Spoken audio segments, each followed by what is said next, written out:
So ನಾನು ಇಲ್ಲಿ broccoli cook ಮಾಡ್ತಾ ಇದ್ದೀನಿ. ನಮ್ಮ ಅಮ್ಮನ ಹತ್ರ ಕೇಳೋಣ ಬನ್ನಿ ಏನ್ ಕುಕ್ ಮಾಡ್ತೀನಿ ಅಂತ ಕೇಳೋಣ. ಅಮ್ಮ ಹೇಳ್ತಾರೆ. ಅಮ್ಮ ನಾನೇನೋ ಅಡುಗೆ ಮಾಡ್ತಾ ಇರೋದು. ಏನೋ ಬ್ರೂಬ್ಲಿ ಅಲ್ಲ ಕಣಮ್ಮ, ಅದು ಬ್ರಾಕ್ಲಿ. Broccoli broccoli.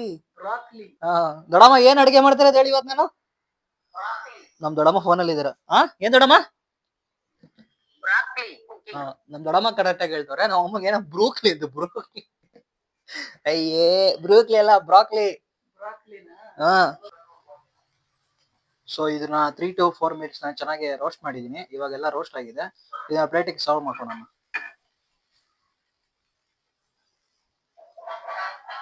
ಮುಂಚೆನೆ ಪ್ಲೇಟಿಗೆ ಆನಿಯನ್ಸ್ ಎಲ್ಲ ಇಟ್ಕೊಂಡು ಗಾರ್ನಿಶ್ ಮಾಡ್ಕೊಂಡು ರೆಡಿ ಮಾಡಿ ಇಟ್ಕೊಂಡಿದ್ದೆ. ಸೊ ಇದನ್ನ ಪ್ಲೇಟಿಗೆ ಸರ್ವ್ ಮಾಡ್ಕೊಂತ ಇದ್ದೀನಿ.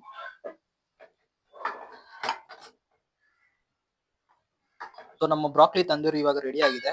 ಯೂಶಲಿ ಇದಕ್ಕೆ ಗ್ರೀನ್ ಚಟ್ನಿ ಮತ್ತೆ ಇಲ್ಲ ಮಯೋನೀಸ್ ಅದು ಇದ್ರೆ ಚೆನ್ನಾಗಿರುತ್ತೆ. ಬಟ್ ನನ್ನ ಹತ್ರ ಇವಾಗ ಅದು ಯಾವ್ದು ಇರಲಿಲ್ಲ, ಮತ್ತೆ ಅದನ್ನ ಮಾಡಕ್ ಟೈಮು ಇರಲಿಲ್ಲ. ನಾನು ಆಫೀಸ್ಗೆ ಹೋಗ್ಬೇಕಿತ್ತು. ಅದಕ್ಕೋಸ್ಕರ ಕೆಚಪ್ ಯೂಸ್ ಮಾಡ್ತಾ ಇದ್ದೀನಿ ಸ್ವೀಟ್ಸ್ಗೆ ಅಂಡ್ ಆನಿಯನ್ಸ್ ಯೂಸ್ ಮಾಡ್ತಾ ಇದ್ದೀನಿ. ನೋಡಿ, ಇದಾಗಿತ್ತು ನಮ್ಮ ಬ್ರಾಕ್ಲಿ ಪ್ರಿಪರೇಷನ್ ವ್ಲಾಗ್. ಮತ್ತೆ ಸಿಗೋಣ ಮುಂದಿನ ವ್ಲಾಗಲ್ಲಿ. Until then take care, bye bye, Jai Shriram.